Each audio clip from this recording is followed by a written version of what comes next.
Am I audible? Yes, madam, you are audible. And screen Yeah, is correct. also visible. Okay. So let's start. Good afternoon, all of you. Today, on your own request, we have invited respected Dr. Mangala Hirwade, madam. Madam, I welcome you on behalf of UGC HRDC Nagpur and from all the participants of short-term course on gender sensitization.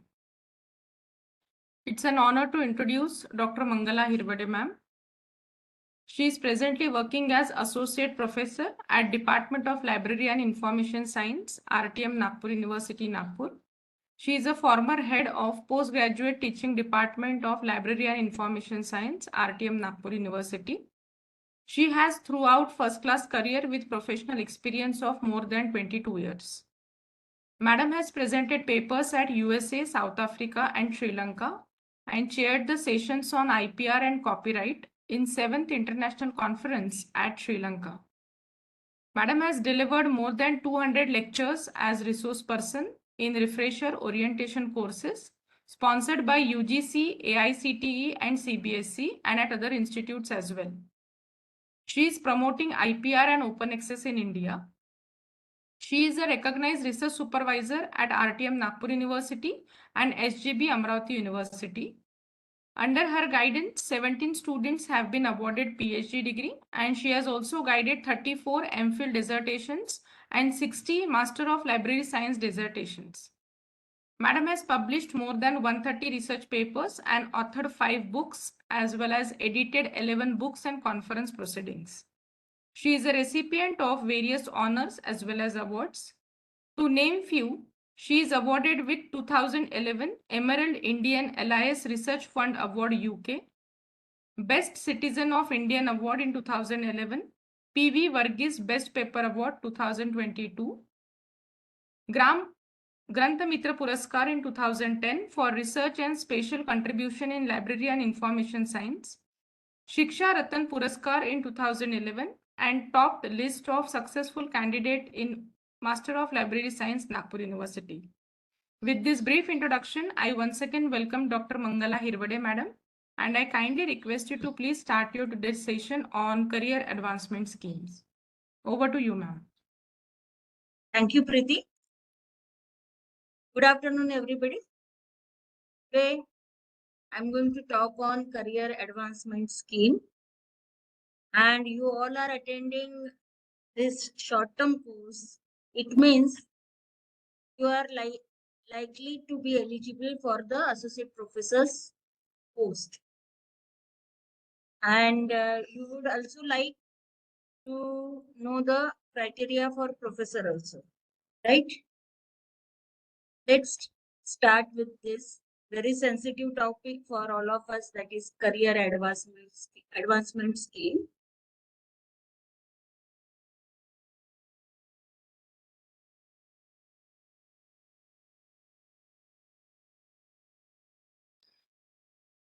See, the latest regulation is UGC regulation dated 18th July 2018, ratified by Maharashtra government on 8th March 2019, and amendments therein White GR dated 10th May 2019.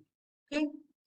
There is one more amendment recently we received, but it is not yet accepted by government of Maharashtra. Right? तो हम देखेंगे कि ये जो regulations आई वो कैसे कैसे आई वो पहले देखेंगे. Actually, what do you mean by career advancement scheme? Career advancement procedure adopted by the university as per UGC regulation dated 30th June 2010 and ratified by the Maharashtra government order dated 15th February 2011. Okay. CAS means actually the vertical movement in designation and pay scale on the basis of the following criteria. There are 2 criteria, that is number of years of service and academic performance indicators, that is API, including mandatory training courses. तो अभी हम ये सब चीजें धीरे धीरे इसके depth में जाएंगे. देखिए डेजिग्नेशंस कैसे थे. 6th पे तक डेजिग्नेशन कैसे थे और अभी रिवाइज्ड पे स्केल 7th पे कमीशन में कैसे है. See assistant professor in the university and college, you can see level 10 and the AGP was 6,000 and revised pay scale is 57,700. Then level 11, that is your next promotion, first promotion. Here the post remains the same, assistant professor, and with AGP 7,000. उसका revised pay scale है 68,900. Then senior scale selection grade जो हम कहते हैं, ये level 11 is the senior grade and level 12 is the selection grade, right? जहाँ पे AGP आपका 8,000 था और उसका अभी रिवाइज पे स्केल है 79,800 और यहाँ से लेवल 13A जो जंप है, बहुत बड़ी जंप होती है हमारे करियर में, क्योंकि यहाँ पे डेजिग्नेशन आपका चेंज होता है, ये पहली चीज है, और पे बैंड जो है वो चेंज होता है. मतलब जो 15,600 टू 39,100 विद AGP 8,000 है, वो सीधा सीधा आपका एक जंप हो जाता है 37,400 टू 67,000 विद AGP 9,000. और रिवाइज्ड पे स्केल है ये एसोसिएट प्रोफेसर के लिए 1,31,400. तो देखिए हमारे जो 4 प्रमोशंस है, तो वो 4 प्रमोशंस में सबसे बड़ा फाइनेंशियल बेनिफिट जो है वो इसी प्रमोशन में होता है, आपका एसोसिएट प्रोफेसर, राइट. फिर पहले कॉलेजेस में जो प्रोफेसर ग्रेड होती थी वो का फॉर्मूला अलग होता था. इतने एसोसिएट प्रोफेसर है तो इतने परसेंटेज में प्रोफेसर की पोस्ट भरी जाती थी. अभी कॉलेजेस में प्रोफेसर सबको बनाया जाता है, दैट इज प्रमोशनल पोस्ट, और उसका लेवल जो है वो 14 है विद AGP 10,000 था और वो उसका बेसिक जो है अभी 1,44,200 है. ओके. और केवल यूनिवर्सिटी में एक और प्रमोशन होता है और दैट इज सीनियर प्रोफेसर.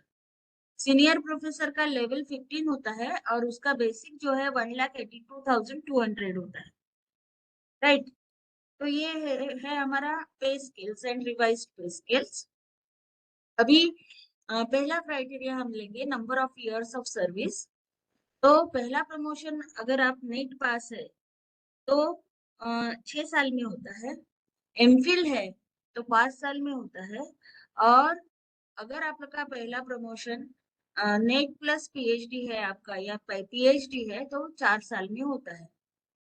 दूसरा प्रमोशन जो है वो प्रमोशन आपका यहाँ पे देखेंगे 5 साल के बाद में होगा, ठीक है. Second promotion that is selection grade.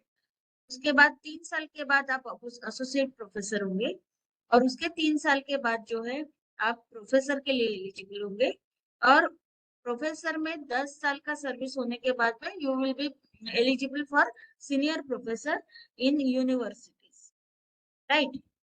देखिए 2 कैटेगरीज API की थी, दैट इज कैटेगरी 1 जो 3 कैटेगरीज. 1 जो थी teaching learning evaluation related activities को थी.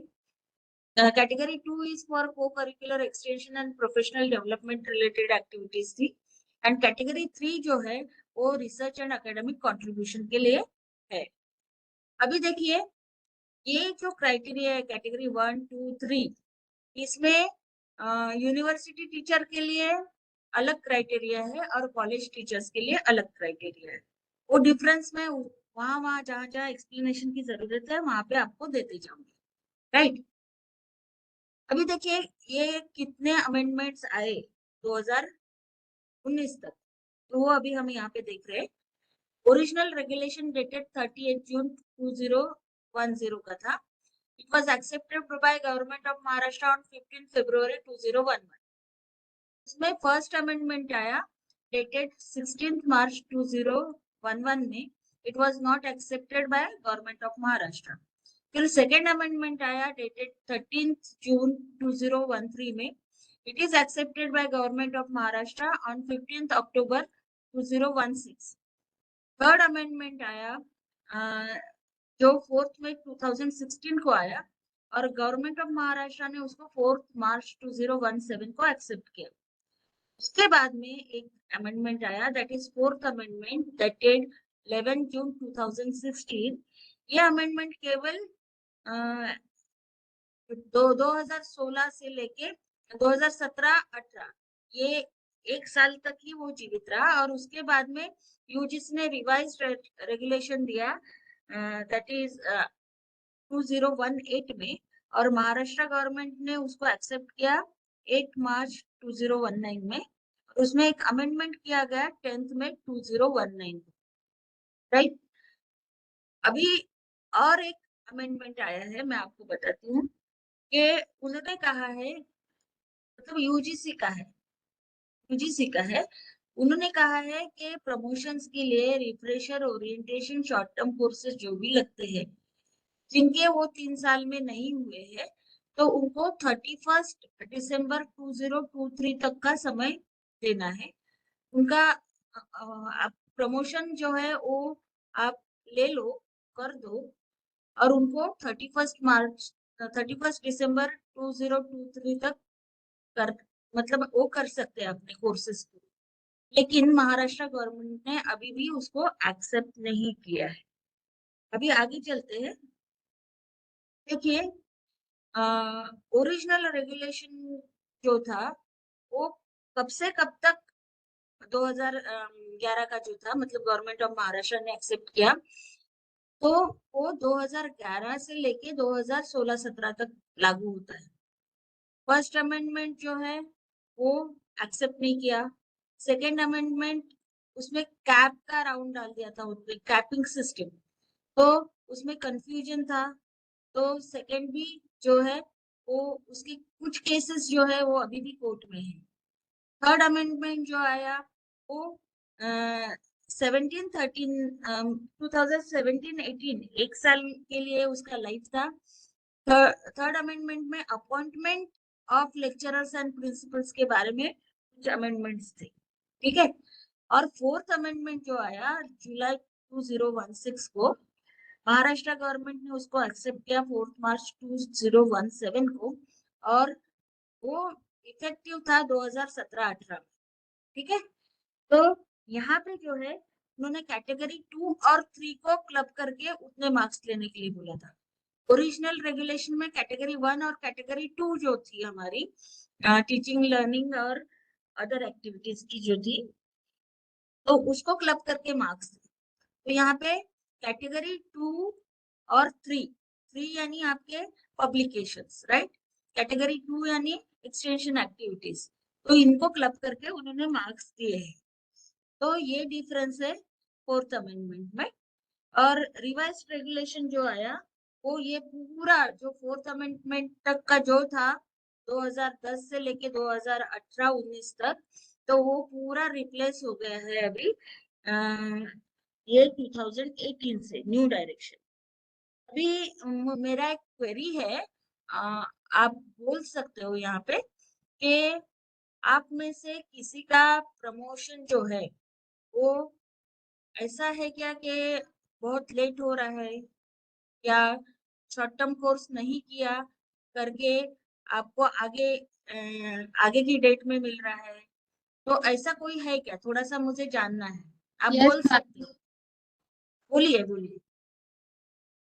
मैम जिनका मेरा असेसमेंट पीरियड जो है वो बैक डेट में है मतलब 2019 के पहले का असेसमेंट है. यस मैम एक्चुअली मेरा जो प्लेसमेंट था वो ड्यू था February 2016 बट मेरा February 2016 हाँ February 2016 plus first placement but जो मेरा रिफ्रेशर कोर्स डिले हुआ था तो वो एक्सटेंड होके मेरा अगस्त 2016 में हो गया था.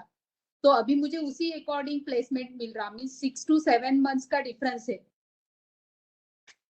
अच्छा तो मुझे एक बात बताइए, अभी आपका कौन सा ड्यू है जिसके लिए आप ये कर रहे हो? Associate professor. हाँ, तो एसोसिएट प्रोफेसर का आपका जो ये है असेसमेंट पीरियड 3 साल का, वो कहाँ से कहाँ तक है? वो रहेगा मेरा 2021, मतलब एक्चुअल पीरियड है 16 फेब 2021 टू 16 फेब 2024।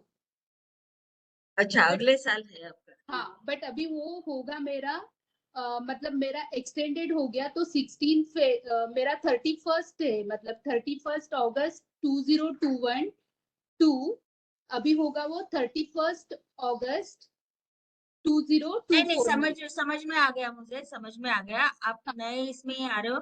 मेरा प्रश्न क्या है, मैं आपको बताती हूँ। एसोसिएट प्रोफेसर का प्रमोशन किसी का 2019 के पहले का असेसमेंट पीरियड है क्या, या 2020, या फिर ओवरलैपिंग पीरियड है क्या किसी का, या सब नए इसमें हो? Almost new. नमस्कार मॅडम. हाँ हॅलो. बोला. Hello madam. हाँ बोला ना. माझं 2021 ला असोसिएटचं होतं. परंतु अच्छा. माझं रिफ्रेशर ओरिएंटेशन नसल्यामुळं आता सेकंड स्टेजचं झालेलं आहे. रिफ्रेशर ओरिएंटेशन लागतच नाही असोसिएट प्रोफेसरला. नाही शॉर्ट टर्म करायला ते काय म्हणले 2013 ला माझा ड्यू डेट होता. पण माझं रिफ्रेशर ओरिएंटेशन झालं नाही म्हणून ते 17 ला झालं करून घेतलं त्यांनी. अच्छा, तर मग 4 तुमचा आता असेसमेंट पिरियड काय आहे? आता असोसिएट साठी शॉर्ट टर्म करायला लागले मी. परंतु 21 लाच नाही, असोसिएट तुमचा पाहिजे होतं. तुमचा असेसमेंट पिरियड काय आहे? म्हणजे पहिला 13 ते 17 होता, 17 ते 21 व्हायला पाहिजे होता. पण पहिलं 17 ला झालं आणि आता ते 23 नका ला सांगू झाला. मला, ते नका सांगू मला. आता तुम्ही असोसिएट प्रोफेसर साठी हा कोर्स करत आहेत ना? हो, हो, हो. तर मग असोसिएट प्रोफेसरचा तुमचा कुठून कुठपर्यंत आहे? आता 21 ते 23 आहे. 21 ते 2000 23 आहे ना? हां, हां. हा, ठीक आहे, म्हणजे नवीन याच्यातच आहात तुम्ही. ठीक आहे, ओके. नाही, कारण तो पॉइंट पण वेगळा पॉइंट आहे, म्हणून मी विचारलं तुम्हाला सर्वांना की तुम्ही सगळे नवीन याच्यामध्ये आहात की कुणाचं ओव्हरलॅपिंग आहे पीरियड, ते विचारायचं होतं मला. ठीक आहे. हां. आता पहा, हो, thank इथे इथे कुणी युनिव्हर्सिटी टीचर आहे का? Yes, ma'am. Okay. From Nagpur university. Yes, ma'am. Dr. Prajakta Nande from Nagpur University. अच्छा, होम साइंस ना? Yes, ma'am. तो सबसे पहले हम यूनिवर्सिटी और का कॉलेज टीचर्स का लेंगे. कॉलेज टीचर्स का लेने के बाद में हम यूनिवर्सिटी के खुद में आएंगे. ठीक है, अभी आगे चलते हैं. College teachers, okay. देखिए, ये जो सबसे पहला वाला था ना, तो उसमें देखिए स्टेज 1 एंड 2, यहाँ पर आप देख रहे हो 1 एंड 2 यहाँ पे क्लब किया गया था. मैं डिफरेंस बताते जा रही हूँ. ये सबसे पहला रेगुलेशन था, और तीसरी कैटेगरी उन्होंने अलग दिखाई थी, राइट. अभी ये तो रिप्लेस हो गया, इसकी वजह से इसके बारे में मैं ज्यादा नहीं बताऊंगी. देखिए, पहले 2 प्रमोशंस के लिए स्क्रीनिंग कमेटी होती थी, और ये जो आगे के 2 थे उस वक्त के लिए सिलेक्शन कमेटी थी. ठीक है, अभी ये पूरा आपके लिए आउटडेटेड हो गया है अभी, तो मैं इसको स्किप करती. ठीक है, अभी देखिए जो आपके पब्लिकेशंस थे, तो सबसे पहला वाला हम देखेंगे, इसके ऊपर ज्यादा फोकस करेंगे. देखिए, सबसे पहली कैटेगरी जो थी पब्लिकेशंस की, उसमें आता था research papers published in refereed journals, तो 15 मार्क्स थे. Non refereed but reputed journals है विद ISBN ISSN, तो 10 मार्क्स देते थे. और कॉन्फ्रेंस प्रोसीडिंग्स फुल टेक्स्ट को 10 मार्क्स देते थे. हम धीरे धीरे जाएंगे. रिसर्च पेपर्स पब्लिश्ड, उसके इम्पैक्ट फैक्टर के हिसाब से मार्क्स बढ़ते थे. आपको सबको इम्पैक्ट फैक्टर क्या रहता है जर्नल का वो भी पता है. रेफरेड जर्नल्स क्या होते हैं, जिनका पीयर रिव्यू होता है वो रेफरेड जर्नल्स होते थे। ये ड्यूरेशन में कोई यूजीसी केयर वगैरह नहीं थी 2016-17 तक। 17 के बाद में वो यूजीसी लिस्टेड जर्नल्स आए, उसके बाद में 19 में यूजीसी केयर लिस्ट आई, राइट। तो आप जो जो फेज में है वहां पे आपको वैसे वैसे रूल्स जो है लागू होते हैं। अभी देखिए सबका अगर 20 से लेके 23rd तक का असेसमेंट पीरियड है या फिर उसके आगे का असेसमेंट पीरियड है, तो आप सब नए इसमें आ रहे हो और नए इसमें आने से आपका फायदा क्या है और नुकसान क्या है वो भी मैं आपको बता दूंगी, राइट। देखिए right from the first regulation impact factor जो है उसने बहुत अच्छा रोल प्ले किया है। और मैं आपको एक चीज बताना चाहती हूँ, ये इम्पैक्ट फैक्टर कोई भी इम्पैक्ट फैक्टर प्रोवाइडर कंपनी का रहे तो भी आपको पहले रेगुलेशन में पॉइंट्स बढ़ा के मिलते थे। देखिए अगर आपका पेपर रेफरेड जर्नल में पब्लिश हुआ है तो उसके लिए आपको 15 मार्क मिलते थे, और अगर उस जर्नल का इम्पैक्ट फैक्टर 1 to 2 है तो वो 15 में 10 मार्क्स ऐड होते थे, यानी 25 मार्क्स आपको मिलते थे। 2 से 5 के बीच में है तो आपको 15 मार्क्स प्लस होते थे, मींस 15 + 15 30 मार्क्स आपको एक पेपर के लिए मिलते थे। 5 और 10 के बीच में है तो 15 में 25 मार्क्स ऐड हो जाते थे, और ऐसे 40 मार्क्स आप एक सिंगल पेपर के लिए मैक्सिमम ले सकते थे, राइट। और यहाँ पे देखिए पहले से ही वो वैसा ही है कि कॉन्फ्रेंस पेपर में कॉन्फ्रेंस प्रोसीडिंग्स में आपका पेपर फुल टेक्स्ट पब्लिश हुआ है और आपने उसी पेपर को प्रेजेंट किया है, तो दोनों में से कोई भी एक पॉइंट आप ले सकते हो, ठीक है। और पहले इसमें उन्होंने कहा है कि पब्लिकेशन के पॉइंट्स आप लो, नॉट फॉर प्रेजेंटेशन। उसके बाद में और चैप्टर इन बुक्स आता था, तो इंटरनेशनल लेवल का पब्लिशर है with established peer reviewed system, तो आपको आपका सोलो ऑथर बुक है तो 50 मार्क मिलते थे, और हर चैप्टर इन एडिटेड बुक को 10 मार्क मिलते थे। नेशनल लेवल पब्लिशर है या central and state level publication है विथ ISBN ISSN, तो आपको 25 मार्क मिलते थे और चैप्टर को 5 मार्क मिलते थे। और लोकल पब्लिशर जो है विथ ISSN ISBN, तो आपको 15 मार्क मिलते थे और चैप्टर इन बुक के लिए 3 मार्क मिलते थे, राइट। देखिए मैं ये इसलिए बता रही हूँ क्योंकि ये जो पहला रेगुलेशन था बहुत ही सिंपल था। धीरे धीरे उन्होंने दूसरा रेगुलेशन जो है उसको मतलब 4th अमेंडमेंट में थोड़े क्राइटेरिया अलग किए, और फिर ये जो 2019 वाला ये है उसमें उन्होंने बहुत ज्यादा टाइट किया है। और वो कहाँ कहाँ टाइट किया है वो समझने के लिए आपको थोड़ा सा पीछे की जो रेगुलेशंस है वो भी पता होना जरूरी है, राइट।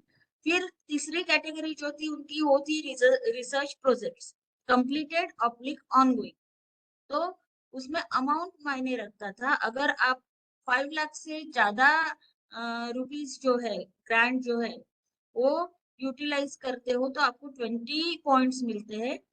देन 3 to 5 lakhs के बीच में आप करते हो तो 15, और 25,000 से लेके 3 lakhs तक करते हो तो 10 मिलते थे।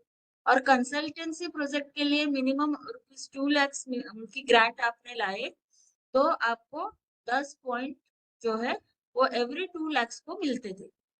अगर आपने 4 लाख का कंसल्टेंसी प्रोजेक्ट लाया तो आप यहाँ पे 20 मार्क्स आराम से ले सकते थे, राइट। फिर रिसर्च गाइडेंस, अगर आप एमफिल के गाइड हो ऑनगोइंग है तो पॉइंट्स नहीं, अवॉर्डेड है तो 3 मिलते थे। और पीएचडी के आप गाइड हो और आपके अंडर में पीएचडी अवार्ड हो गई है तो आपको पर पीएचडी 10 मार्क्स मिलते थे, राइट। और सबमिटेड है आपके अंडर में पीएचडी तो आपको 7 मार्क सबमिटेड के लिए भी मिलते थे ड्यूरिंग दैट असेसमेंट पीरियड। और refresher orientation, FDPs, then skill development programmes, ये जो सब थे तो 2 वीक्स एंड अबव के लिए 10 मार्क्स मिलते थे, 1 वीक के लिए 10 मार्क्स मिलते थे। Then paper presented in conference international के लिए 10 मार्क्स, नेशनल के लिए 7.5, स्टेट के लिए 5 एंड लोकल और कॉलेज लेवल के लिए 3 मार्क्स थे. This is the amendment, the original amendment नहीं, रेगुलेशन, द ओरिजिनल रेगुलेशन जो जिसका इफेक्ट था 0112 से लेके 16-17 तक. ओके. इनवाइटेड लेक्चर्स के लिए भी आपको मार्क्स दिए जाते थे. इंटरनेशनल लेवल पे आपने दिया है तो 10 पॉइंट्स, नेशनल लेवल पे 5 पॉइंट, स्टेट लेवल पे 3 पॉइंट्स और यूनिवर्सिटी लेवल पे 2 पॉइंट्स आपको मिलते थे. अभी देखिए 2017-18 जो है 2017-18 के लिए 4th अमेंडमेंट लागू हुआ था. उसका कालावधि जो था केवल 1 साल का ही था 4th अमेंडमेंट का. राइट.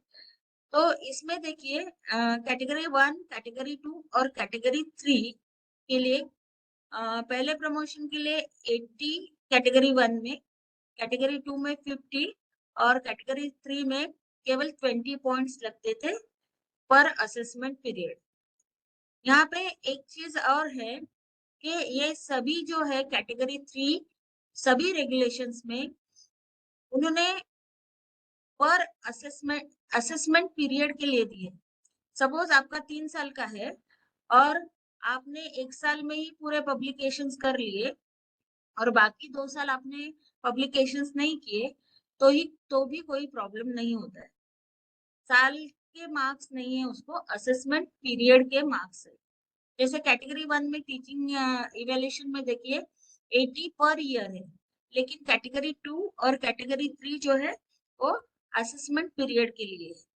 और ये असेसमेंट सिस्टम जो है एक्सपर्ट असेसमेंट सिस्टम वो सभी रेगुलेशंस में स्टेज 1 एंड 2, 2 एंड 3 जो है स्क्रीनिंग कमिटी होगी और 3 एंड 4 एंड 4 एंड 5 जो है वो सिलेक्शन कमिटी होगी. और जो मार्क्स है जो जैसे कि 100 मार्क्स है उसमें पासिंग मार्क्स आपको एक्सपर्ट देंगे 50 मार्क्स. 50 मार्क्स के ऊपर में अगर आपको मिले तो ही आपका प्रमोशन ग्राह्य होगा, अदरवाइज नहीं होता है. उसमें भी उन्होंने कैटेगरी वाइज 30% रिसर्च के लिए दिए हैं, एसोसिएट के लिए 50% नॉलेज के लिए दिए हैं, 20% इंटरव्यू के लिए दिए हैं और प्रोफेसर के लिए 50 for research, 30 for knowledge and 20 for interview. अभी देखिए 17-18 दैट इज 4th अमेंडमेंट. ठीक है. तो ये 4th अमेंडमेंट में क्या क्या लगता है, एक ओरिएंटेशन, एक रिफ्रेशर. ठीक है, पहले प्रमोशन के लिए. दूसरे प्रमोशन के लिए एक रिफ्रेशर. यहाँ पे देखिए कि जो लाइब्रेरियंस है तो उनके लिए यहाँ पे 2 रिफ्रेशर कोर्स. ठीक है. जो टीचर है उनके लिए एक ही रिफ्रेशर था. यहाँ पे देखिए आप 3 एंड 4 के लिए refresher course, workshop, training, evaluation, FDP जैसे 1 वीक का जो है अभी आप कर रहे हो तो वो जरूरी था. ठीक है. और यहाँ पे आप देखेंगे कि 3 publications in entire period as assistant professor and 2 for MPhil holder and 1 for PhD holder ऐसे था कॉलेज टीचर्स के लिए. और 4 to 5 में 5 publications during stage 3 to stage 4 ऐसे कैटेगरी थी. अभी हमने देखा कि जो ओरिजिनल रेगुलेशन था उसमें कितने मार्क्स मिलते थे और जो 17-18 का जो आया उसमें क्या डिफरेंस है रिसर्च पेपर्स पब्लिश्ड में.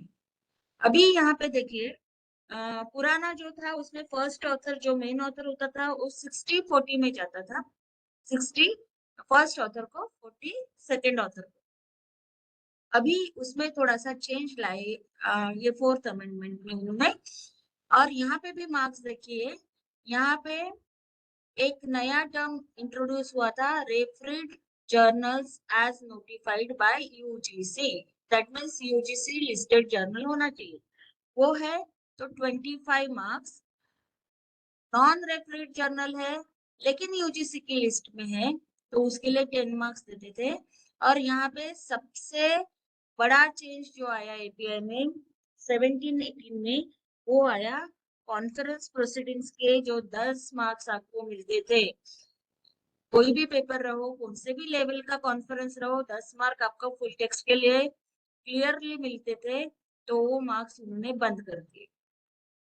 और उन्होंने कहा कि जॉइंट पेपर है आपका, तो 70% of points to be distributed equally between the first and corresponding authors and the remaining 30% to be distributed equally among the remaining authors. ये उन्होंने जो है वो चेंज किया, राइट। अभी इम्पैक्ट फैक्टर के भी जो पॉइंट्स है, जैसे आपका पेपर रेफरेड जर्नल में आता है यूजीसी लिस्टेड, तो 25 पॉइंट्स आप कवर क्लेम कर रहे हो, तो लेस देन 1 इम्पैक्ट फैक्टर है तो 5 मार्क, 1 to 2 के बीच में है तो 10 मार्क ऐड होंगे, 25 में 30 बनेंगे, फिर उसका आप देखेंगे कि 10 मार्क्स ऐड होंगे, 35 बनेंगे। इम्पैक्ट फैक्टर 2 और 5 के बीच में है तो 25 बेस में 15 ऐड हो जाएंगे, 5 to 10 के बीच में है तो 25 में 20 ऐड हो जाएंगे, और 10 के अबव इम्पैक्ट फैक्टर है उस जर्नल का, तो 25 प्लस 25 50 मैक्सिमम मार्क्स आपको मिलते थे, राइट। अभी बुक्स का आप देखेंगे, जैसे वहां पे 50 था, यहाँ पे कम कर दिया, इंटरनेशनल लेवल पब्लिशर है।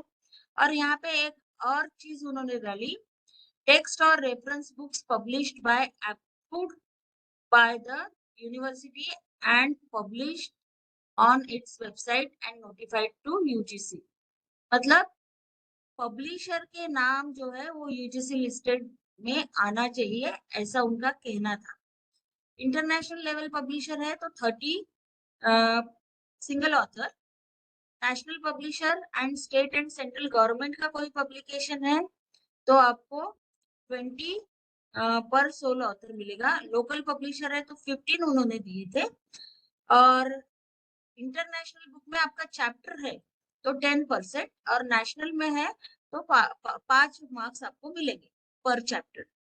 और in case of co-authors, 70% of points to be distributed equally between the first and corresponding authors, and the remaining 30% to be distributed equally among the remaining authors.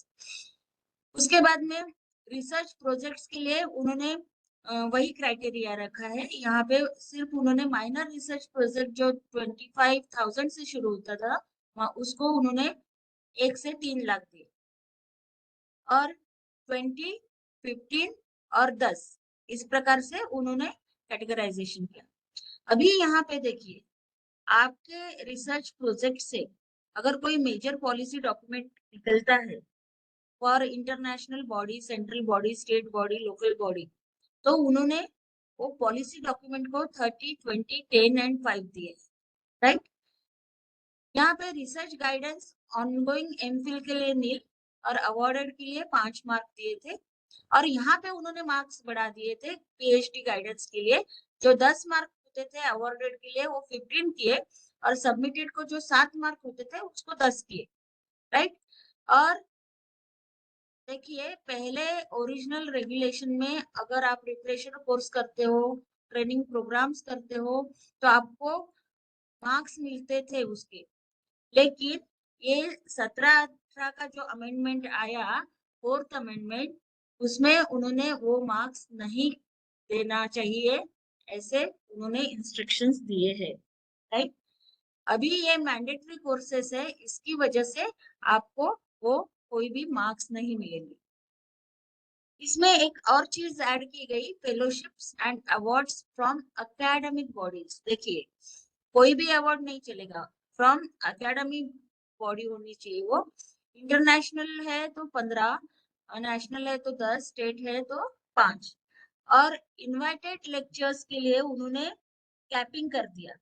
मतलब इंटरनेशनल लेवल पे है तो 7 पर lecture, और paper presentation है तो 5 पर paper. National में इनवाइटेड हो आप, इनवाइटेड गेस्ट, और आपका लेक्चर होता है तो 5, और पेपर प्रेजेंटेशन है तो 3, और स्टेट एंड यूनिवर्सिटी लेवल पे 2 for invited lecture, 2 for paper presentation, इस प्रकार से किया था। और यहाँ पे उन्होंने कैपिंग डाला था, maximum cap 20% of total required API for each stage. मतलब आपका जो प्रमोशन है वो उसके लिए आपको कैटेगरी 3 में 100 मार्क चाहिए, तो ये इनवाइटेड लेक्चर्स के आप केवल 20 ही मार्क्स ले सकते हो, उससे ज्यादा किए तो वो मार्क्स एक्सेस हो जाएंगे।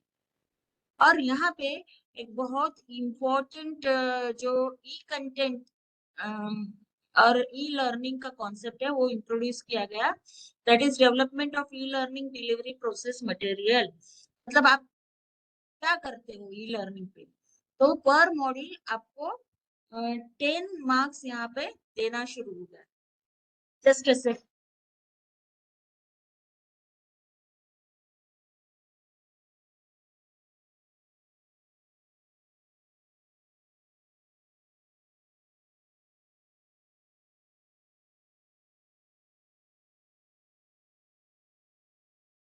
राइट, तो अभी जो हमारे स्वयं पोर्टल्स है, ई लर्निंग मटेरियल हमारे लिए जो बना है वो तब से शुरू हो गया उसके पॉइंट्स मिलना। अभी मैं आती हूँ न्यू गाइडलाइन के ऊपर में। देखिए 18 जुलाई 2018 को जो आई है उसने ये पीछे के पूरे 4th अमेंडमेंट तक के गाइडलाइंस को रिप्लेस कर दिया है। It is accepted by Government of Maharashtra on 8th March 2019. Okay? के बाद में उसमें अमेंडमेंट हुआ 10th मई को एंड रिसेंट अमेंडमेंट हुआ है 2023 को। ठीक है, अभी ये जो पर्टिकुलर गाइडलाइन है उसका डेट ऑफ इम्प्लीमेंटेशन इन महाराष्ट्र जो है वो 8th मार्च 2019 है। ओके, और जो भी फाइनेंशियल मैटर्स है उसके लिए डेट है 1 जनवरी 2016।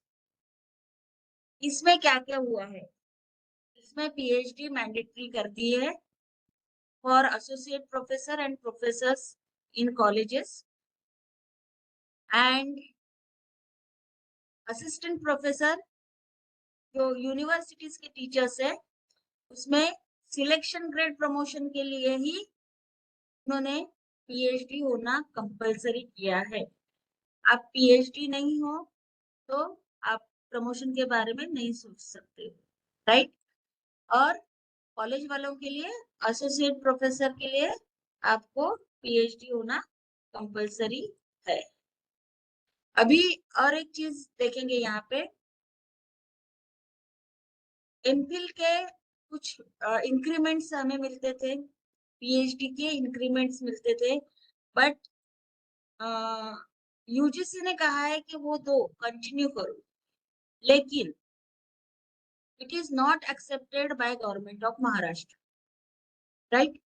तो 8 मार्च 2019 के बाद में जो लोग पीएचडी होते हैं और एमफिल होते हैं, एमफिल तो अभी बंद कर दिया, लेकिन एमफिल होते हैं तो उनको जो इंक्रीमेंट का लाभ होता था वो अभी नहीं होगा। ठीक है, अभी कंफ्यूजन ऐसा है कि फाइनेंशियल मैटर्स जो थे 2016 से लेके फाइनेंशियल आपको ये देने हैं पूरे, फाइनेंशियल मैटर के लिए 1 जुलाई 2016 था, तो लोगों के दिमाग में डर बैठ गया है कि हमारा जो इंक्रीमेंट हमने लिए है वो पूरे हमको वापस देने पड़ेंगे। कुछ कुछ जगह लिए है वापस, लेकिन बहुत सी जगह नहीं हुआ है वो चीज। ठीक है, अभी PhD degree from foreign university या इंस्टीट्यूशन से आप करते हो तो वो university top 500 in the world university ranking होना चाहिए, तभी वो वैलिड मानी जाएगी। ये क्राइटेरिया नए रेगुलेशन में आपको यहाँ पे मिलेगा। ठीक है, अभी देखिए क्लॉज नंबर 6.3 आप देखेंगे तो वहां पे लिखा है न्यू कैस्ट system to be effective from the date of notification of this regulation, that is 8 March 2019। अभी faculty members who have already qualified or likely to qualify shortly have been given 3 years। मतलब इसके बीच का अगर आपका कुछ होगा promotion का due तो उनको 3 साल का ग्रेस पीरियड दिया है। जैसे 2022 तक जिनका ड्यू है, तो उनको एक चॉइस दिया गया है, ऑप्शन दिया गया है कि वो नए रेगुलेशन से क्लेम करे या पुराने रेगुलेशन से क्लेम करे। तो ये ड्यूरेशन में जो ओवरलैपिंग पीरियड में आ रहे हैं दो रेगुलेशंस के, तो उन्होंने मोस्टली नया रेगुलेशन नहीं लिया है। क्यों नहीं लिया है मैं आपको थोड़ी देर के बाद में बताती हूँ। यूजीसी ने कहा है कि time to complete orientation and refresher courses is up to 31 December 2018।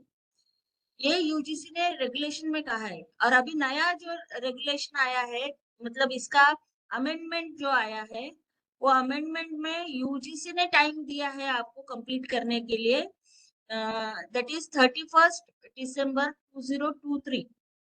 अगर आपका असेसमेंट डेट जो है वो अगर सपोज अभी अगस्त चल रहा है, राइट, अगर वो जून होता है, ठीक है, जून होता है, और आपका ये शॉर्ट टर्म कोर्स नहीं हुआ है, तो आपका प्रमोशन जून में ही होगा।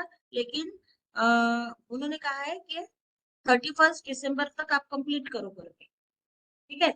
लेकिन वो अमेंडमेंट अभी भी महाराष्ट्र गवर्नमेंट ने एक्सेप्ट नहीं किया है।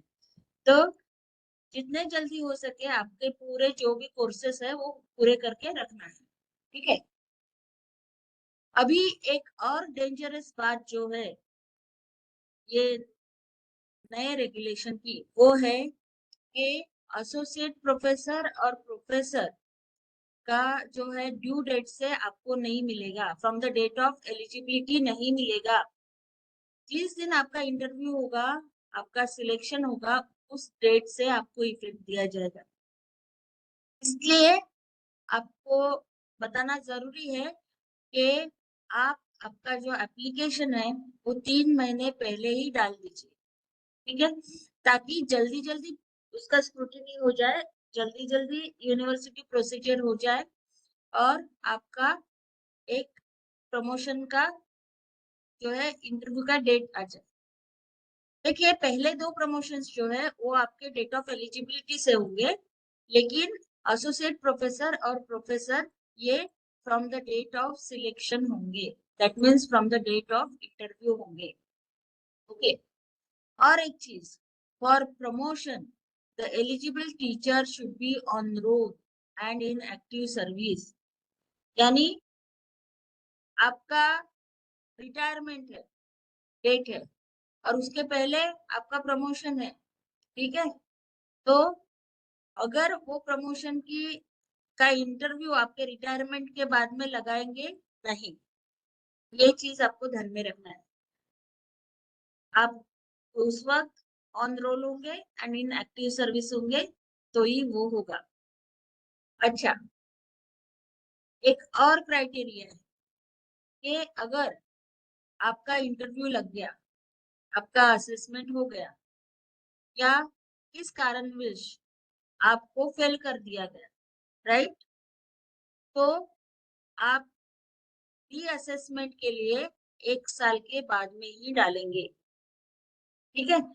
और जब आप 1 साल के बाद में डालेंगे तो वो डेट से आपको प्रमोशन मिलेगा, ठीक है। एसोसिएट प्रोफेसर और प्रोफेसर के लिए जो है आपको, अगर पहले इसमें अगर आप फेल हो जाते हो तो 1 साल के बाद में आप डालेंगे, और वो 1 साल के बाद में इंटरव्यू लगेगा, then the date of interview जो रहेगा वो आपका इफेक्टिव डेट रहेगा। और जो फर्स्ट और सेकंड प्रमोशन के लिए है उनका अगर रिजेक्ट हो जाता है तो 1 साल के बाद की डेट उनकी डेट ऑफ एलिजिबिलिटी रहेगी, ठीक है। और उन्होंने कहा है कि जो न्यूली रिक्रूटेड असिस्टेंट प्रोफेसर है यूनिवर्सिटीज एंड कॉलेजेस में, तो उनके लिए 1 मंथ का इंडक्शन प्रोग्राम होगा, जो उनको before the starting of their teaching work करना है। और वो पॉसिबल नहीं है तो आपके सर्विस के 1 साल के अंदर वो आपको करना है। तो ये कुछ पॉइंट्स है जो नए इंट्रोड्यूस हो चुके हैं, राइट। नाउ आपका जो असेसमेंट होगा, देखिए बाकी के पीछे वाले जितने भी रेगुलेशंस थे उसमें 2 ही क्राइटेरिया होते थे, that is number of years of service और आपका एपीआई, राइट। ये 2 पॉइंट्स होते हैं। लेकिन अभी ये जो नया रेगुलेशन है इसमें उन्होंने 3 क्राइटेरिया बताए हैं। Number 1 number of years of service, number 2 annual assessment report that is AAR and research score including जो मैंडेटरी अभी ट्रेनिंग कोर्सेस आप कर रहे हो वो होना जरूरी है। तो ये जो है एनुअल असेसमेंट रिपोर्ट AAR, ये चीज आपके लिए नहीं है और आपको आप जब आपका प्रपोजल देंगे तो आपको ये जो है इसके marks that is satisfactory, not satisfactory और गुड, ऐसे इसमें आपके प्रिंसिपल से आपको लेना पड़ेगा, राइट। आगे चलते हैं, यूनिवर्सिटी टीचर्स को हेड से लेना पड़ेगा। ये जो नया रेगुलेशन है उसमें ये ईयरिंग सिस्टम, मतलब जो 4, 5, 6 में पहला, उसके 5 साल में दूसरा, उसके 3 साल के बाद में एसोसिएट, उसके 3 साल के बाद में प्रोफेसर, और उसके 10 साल के बाद में सीनियर प्रोफेसर, ये सिस्टम उन्होंने कुछ भी चेंज नहीं की है, वो वैसे ही रखी है नंबर ऑफ इयर्स। सिर्फ उन्होंने सीनियर प्रोफेसर की पोस्ट जो थी वो यूनिवर्सिटी के लिए, और कॉलेज टीचर्स जो एसोसिएट प्रोफेसर तक जाके रुक जाते थे तो उनके लिए प्रोफेसर का प्रोविजन किया है, ठीक है। अभी ये जो है नया जो पॉइंट है AAR that is annual assessment remark, right. तो पहले प्रमोशन के लिए जो है, जो 4, 5, 6 साल में होता है, तो 3 साल जो है आपको सेटिस्फैक्ट्री या गुड आना चाहिए। दूसरा प्रमोशन 5 साल के बाद होता है, उसमें सेटिस्फैक्ट्री और good in at least 4 out of 5 preceding years आपको आना चाहिए। स्टेज 3 to 4 जो है, जो 3 साल का होता है, सेटिस्फैक्ट्री और good in at least 2 out of 3 preceding years आना चाहिए। और ये भी जो है प्रोफेसर का, उसके लिए भी आपको सेटिस्फैक्ट्री और good in at least 2 out of 3 preceding years आना चाहिए। यहाँ पे देखिए, जैसे कि मैं कहा कि PhD is an essential requirement for promotion to the post of associate professor and professor in colleges, और यूनिवर्सिटी टीचर्स के लिए फ्रॉम सिलेक्शन ग्रेड जरूरी है। अच्छा, इतना समझा सबको? यहाँ तक किसी को कोई डाउट है? मैम एक नहीं पूछना, मैडम, नहीं, कोई डाउट नहीं। चले आगे, डाउट था मॅडम. सांगा ना. म्हटलं की बरेचदा म्हणतात की आपण असोसिएट टू म्हणजे असोसिएट प्रोफेसरला आणि प्रोफेसरला PhD ही आपली असायला पाहिजे कम्प्लीट, पण इन ऍडिशन टू दॅट असं पण ऐकायला येतं की एक तुमचा PhD स्टुडंट पण असायला पाहिजे. Is it true? For university teachers, not to college teachers. Okay, college teachers साठी नाहीये ती रिक्वायरमेंट ना? ओके नाही. Okay, thank you. ठीक आहे. हा अच्छा. ओके. आता जे हे AAR आहे, annual assessment report, from which you will be getting the grades, that is good, satisfactory and unsatisfactory. तो उसके लिए क्राइटेरिया क्या है? तो सबसे पहला है टीचिंग. तो टीचिंग आपको जितने क्लासेस दिए हैं, ट्यूटोरियल्स दिए हैं एज पर टाइम टेबल, तो 80% से ज्यादा आप उसको एंगेज करते हो तो आपके प्रिंसिपल या HODs आपको गुड देंगे. 70 to 80% के बीच में आप लेते हो तो सेटिस्फैक्ट्री देंगे, और बिलो 70% आपका टीचिंग है तो आपको अनसेटिस्फैक्ट्री ग्रेड मिलेगी. देखिए, इसमें क्या क्या आता है, जैसे classes taught which includes sessions on tutorials, lab and other teaching related activities. और इसके लिए उन्होंने फॉर्मूला दिया है उसके परसेंटेज निकालने का।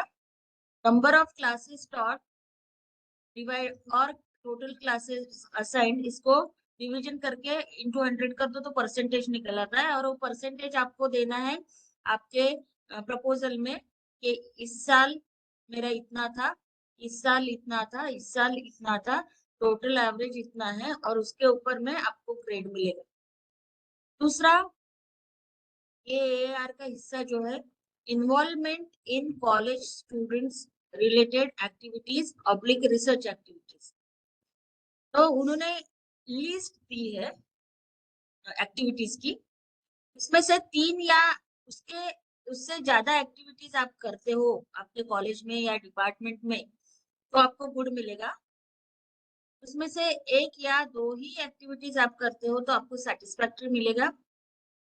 और अगर कोई भी एक्टिविटी में आप पार्ट नहीं लेते हो, केवल टीचिंग करते हो, तो आपको अनसेटिस्फैक्टरी मिलेगा। ये कोई बहुत बड़ी बात नहीं है, उन्होंने लिस्ट दी है, उसमें से 3 से ज्यादा एक्टिविटीज में आपको एंगेज रहना है। और वो उन्होंने 7 एक्टिविटीज दी है ये रेगुलेशन पे। जैसे पहली एक्टिविटी है administrative responsibilities such as head of the department, chairperson, dean, director, coordinator, warden, etc. दूसरी एक्टिविटी दी है उन्होंने examination and evaluation duties assigned by the college university और attending the examination paper valuation. Then student related co-curricular extension and field based activities such as student clubs, career counseling, study visits, student seminars and other events, cultural, sports, NCC, NSS and community services. Then organizing seminars, conferences, workshops. Then evidence of actively involved in guiding PhD students. Then conducting minor and major research projects sponsored by national and international agencies. And at least one single or joint publication in peer-reviewed or oblique UGC list of journals. तो ये activities में से 3 से ज्यादा activities हम naturally करते हैं, valuation करते हैं, है ना, एग्जामिनेशन ड्यूटीज करते हैं, बहुत सारे हमारे यहाँ एक्टिविटीज होते हैं उसमें हम इन्वॉल्व होते हैं। तो 3 से ज्यादा एक्टिविटीज आपने दिखा दी है उस साल में, ये हर साल का रहता। हर साल आपके HOD या प्रिंसिपल से आपको ये रिपोर्ट बना के रखना है, ये एक्टिविटी हमने किए हैं, तो इसके लिए जो रिमार्क है वो रिकॉर्ड करना है, गुड, सेटिस्फैक्टरी, अनसेटिस्फैक्टरी। अभी देखिए ओवरऑल ग्रेडिंग कैसे होगा। टीचिंग में गुड है, अदर एक्टिविटीज में भी आपको गुड मिला, तो ओवरऑल ग्रेडिंग होगा आपका गुड। टीचिंग में गुड है और अदर एक्टिविटीज में सेटिस्फैक्टरी है। देखिए teaching is good and other activities satisfactory, तो आपको गुड मिलेगा। टीचिंग सेटिस्फैक्टरी है और अदर एक्टिविटीज गुड है तो आपको सेटिस्फैक्टरी ही मिलेगा। ये भी सेटिस्फैक्टरी है, ये भी सेटिस्फैक्टरी है, तो सेटिस्फैक्टरी होगा। एंड अनसेटिस्फैक्टरी इसमें या इसमें कोई भी एक में भी अनसेटिस्फैक्टरी होगा तो आपका जाएगा अनसेटिस्फैक्टरी। तो इस प्रकार से आपको ये तीसरा पार्ट कंप्लीट करना है व्हाइल सबमिटिंग द प्रपोजल। अभी हम आते हैं कि रिसर्च स्कोर क्राइटेरिया 3 कैसे आप काउंट करेंगे, राइट। अभी बहुत इंपॉर्टेंट चीजें अभी आ रही है सामने। देखिए यहाँ पे फर्स्ट प्रमोशन वाला कोई नहीं है, राइट, तो मैं इसको स्किप करती हूँ, स्किप दिस। 7 to 8 वाला भी यहाँ पे कोई कैंडिडेट मौजूद नहीं है, तो मैं इसको भी स्किप करती हूँ। अभी associate professor academic level 13A AGP जो है 8,000 to 9,000, इसमें देखिए क्या उन्होंने कहा है। Refresher courses, research methodology, workshop, syllabus upgradation, workshop, teaching, learning, evaluation, technology programs, everything. Any one of minimum 10 days, right? उसके बाद में workshop, syllabus, upgradation workshops, training in teaching, learning and evaluation and everything. Any 2 of minimum 5 days. मतलब 10 दिन के लिए आपको नहीं छोड़ रहे तो 5-5 दिन के 2 किए तो भी चलेगा. और ये दोनों नहीं करना है आप तो 1 MOOCs course in relevant subject with e-certification oblique e-content development in 4 quadrants, that is minimum 10 modules in at least 1 quadrant. तो देखिए यहाँ पे उन्होंने MOOCs कोर्स किया है. आपको आपके रिलेवेंट सब्जेक्ट में ही एक बुक का कोर्स अटेंड करना है या फिर डेवलप करना है. और ई कंटेंट आप अगर डेवलप करते हो 4 क्वाड्रेंट्स में, मतलब वीडियो लेक्चर, फिर लेक्चर नोट्स, असाइनमेंट्स जो बुक्स के क्राइटेरिया है, क्विजेस, ऐसा सब बना के अगर आप बनाते हो तो आपको ये 10 दिन के वर्कशॉप्स करने की जरूरत भी नहीं है. ठीक है. आपको पीएचडी होना पड़ेगा आपके सब्जेक्ट में, relevant oblique allied subject, associate professor के लिए. satisfactory oblique good in annual performance assessment report in at least 2 out of 3 preceding years. ठीक है. और यहाँ पे आपके लिए बाकायदा सिलेक्शन कमिटी आएगी और इंटरव्यू होगा और आपको प्रमोशन इंटरव्यू डेट से दिया जाएगा. देखिए यूनिवर्सिटी टीचर्स के लिए 7 publications in peer reviewed oblique UGC listed journals. मतलब ये आपका कब से रहेगा एसोसिएट प्रोफेसर का? आप जो जब से हाँ सीनियर सिलेक्शन ग्रेड का ड्यू था आपका, मतलब आपके पूरा जो करियर है जहाँ से आप असिस्टेंट प्रोफेसर लगे हो तब से आपको 7 पब्लिकेशंस चाहिए. और जो 3 साल का आपका असेसमेंट पीरियड जो है ना, उसमें 3 पेपर्स चाहिए. रिसर्च स्कोर जो है 70 चाहिए आपको. Evidence of having guided a minimum 1 PhD student. This is only for university teachers, not for college teachers. ये ध्यान में आया सबके? मॅडम रिसर्च स्कोर जो आहे तो पेपर पब्लिकेशन इन्क्लूड करून राहील का युनिव्हर्सिटी हो. टीचर्सला? हो, अच्छा. त्याचं मी सांगते तुम्हाला रिसर्च स्कोर कसा कसा कॅल्क्युलेट करायचा. नेक्स्ट स्लाइड्स मध्ये आहे. हा ओके मॅम. ओके. कॉलेज टीचर्सला रिसर्च पब्लिकेशनचा अट नाहीये का? येते मॅडम, मी सांगते तुम्हाला. Okay okay.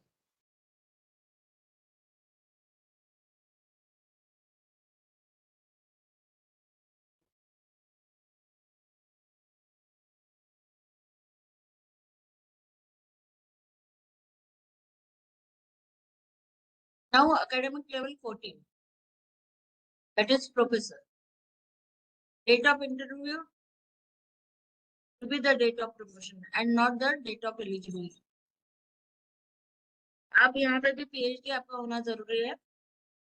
Minimum 10 publications should be there in peer reviewed oblique UGC listed journals, of which minimum 3 should be in assessment period. ठीक है. 10 पेपर लगेंगे आप. फिर satisfactory oblique good in annual performance assessment report in at least 2 out of 3 preceding years. Research score for college teachers it is 110, but for university teachers it is 120. ठीक है. और colleges 110 और university teachers के लिए 120.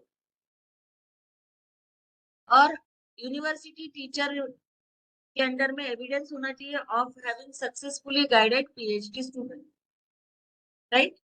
उनके under एक PhD निकलना चाहिए. आगे चलते हैं. Senior professor it is only for university teachers. यहाँ पे एक्चुअली इंटरव्यू नहीं होता है, डिस्कशंस होते हैं एक्सपर्ट्स के साथ। तो 10 साल में 10 बेस्ट पब्लिकेशंस दिखाने हैं और recommended by committee of 3 subject experts who should not be below the rank of senior professor or professor having 10 years of teaching experience. ठीक है, evidence of having guided PhD minimum to students, तो वो senior professor के लिए apply कर सकते। अभी how to calculate research score, ठीक है। the marking जो है हर एक आइटम के लिए वो यूनिवर्सिटी और कॉलेज टीचर के लिए सेम है, ठीक है। अभी हम देखेंगे। Let me tell you one thing, यहाँ पे यूनिवर्सिटी टीचर भी है, तो मैडम मैं आपको एक चीज बता दूं, हाँ जी। कि कॉलेज वालों के लिए जर्नल पीयर रिव्यूड होगा तो भी हाँ उनका प्रमोशन हो जाएगा। जी।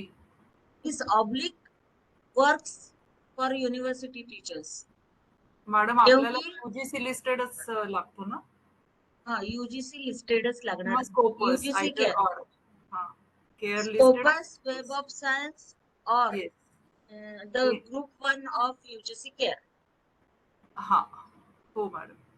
और एक चीज मैं बताती हूँ, UGC CARE list is not मतलब it is not actually rigid नहीं है ती। आज मॅडम रिजिड नाही आहे, पण आपल्याकडे ते मागतात ना, त्याच्यात नहीं असल्याशिवाय नहीं नहीं युनिव्हर्सिटी टीचर्स ना आता VC मी त्या कमिटीमध्ये होते, हा ढोबळे सर वगैरे होते, हो तो मॅडम. तर ऍक्च्युली काय झालंय की त्यांनी सांगितलं की म्हणजे सरांचं असं म्हणणं की आर्किटेक्चर आणि इतर काही विषय जे राहतात तिथेच पीयर रिव्ह्यू केलं जातं, बाकीच्या विषयांमध्ये नाही होत पीयर रिव्ह्यू। आता त्यांनी सांगितलं की यूजीसी केअर लिस्ट मध्ये असलं तरच मार्क द्यायचे, नाही तर नाही द्यायचे। हो मॅडम.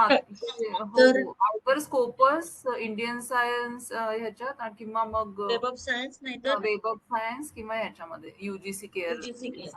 आणखीन एक गोष्ट, जसं आज यूजीसी केअर मध्ये आहे तुमचा पेपर, पण नंतर निघून तुमचं जातो जेव्हा तो. असेसमेंट हा, होईल तेव्हा ते कदाचित जर्नल त्यातनं निघून गेलं असेल, हा. तर you have to keep the records of each and every paper should be ready with you. Yes ma'am. हो हो तर तेव्हाच काढून ठेवायचं ते सगळं, हो हो नंतर मॅडम. मग ते जुन्या लिस्ट आणा, हे आणा, ते आणा, ते नाही करायचं, हो मॅडम. ठीक है। तो देखिए उन्होंने जैसे साइंस एंड टेक्नोलॉजी के लिए उन्होंने पीयर रिव्यूड और यूजीसी लिस्टेड जर्नल में अगर आपका पेपर आता है तो 8 मार्क्स साइंस वालों के लिए और 10 मार्क्स जो है 10 मार्क्स जो है other than science and technology के लिए उन्होंने किया है। जस्ट अ सेकंड ना, मी पाणी पिते परत येते।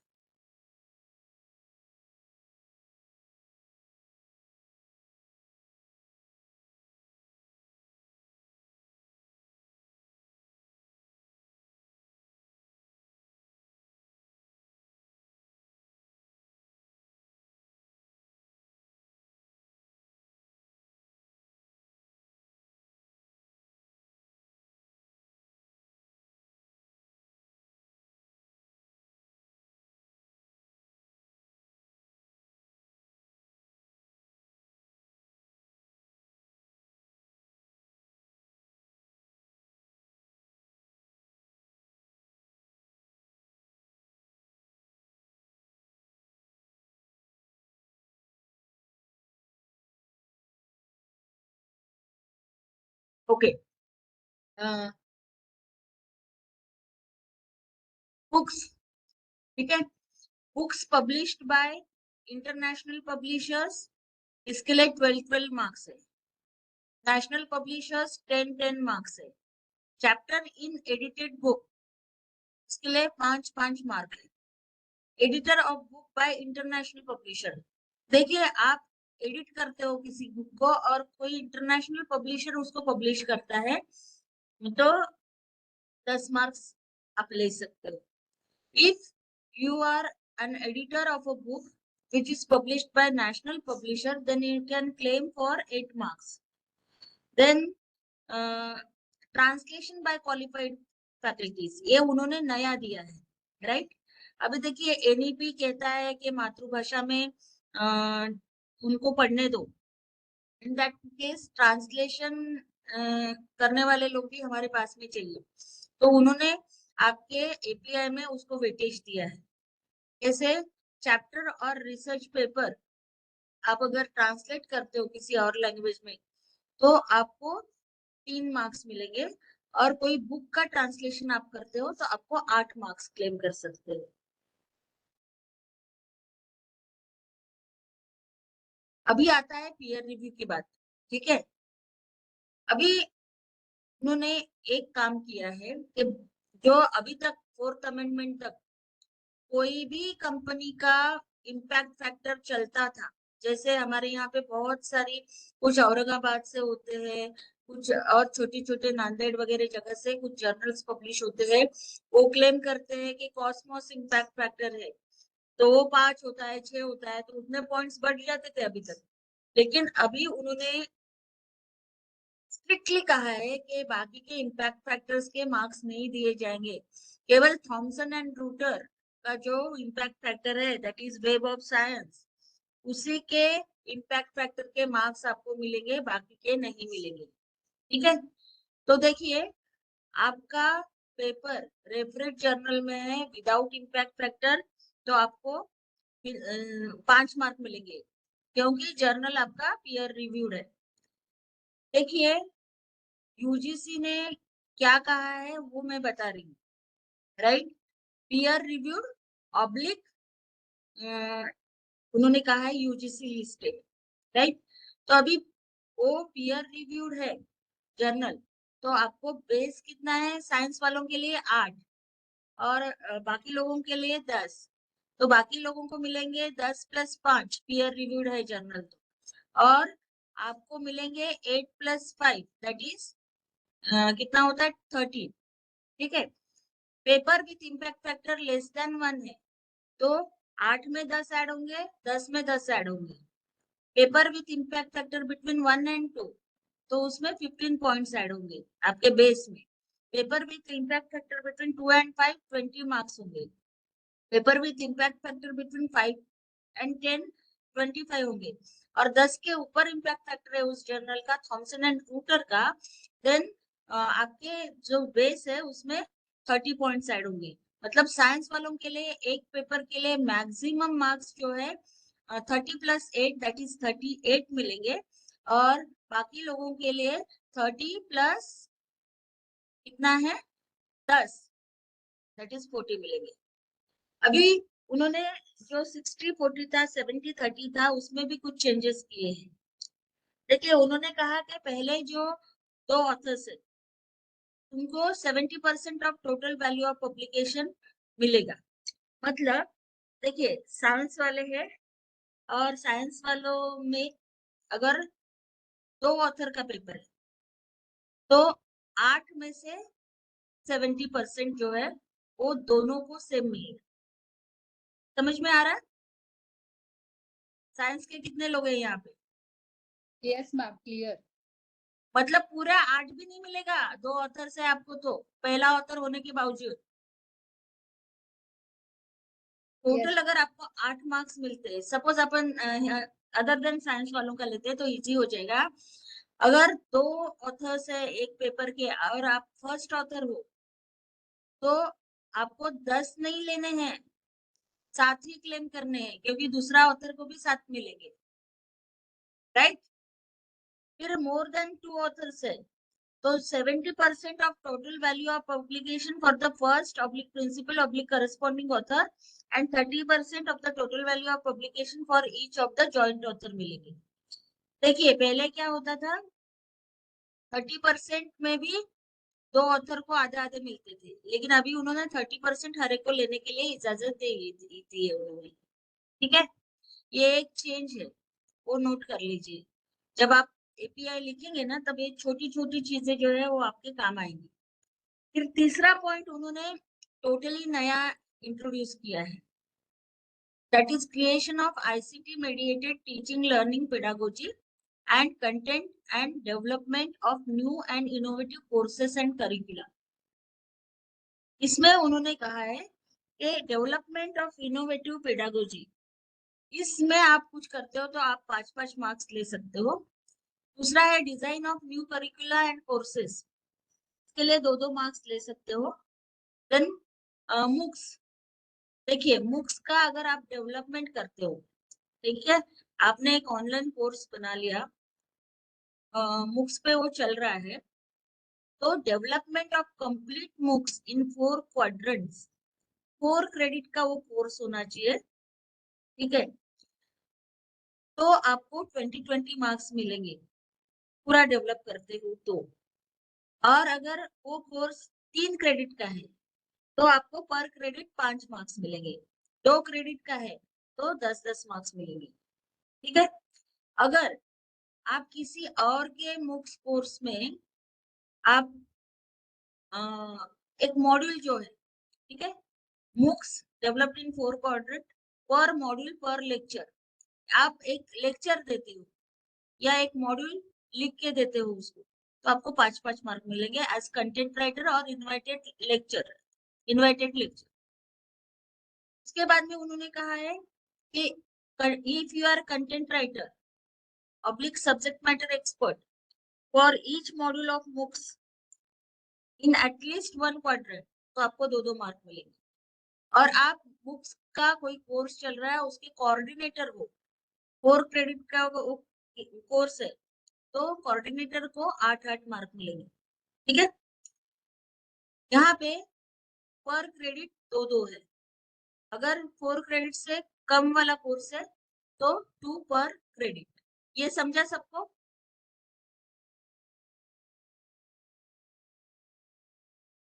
Yes ma'am.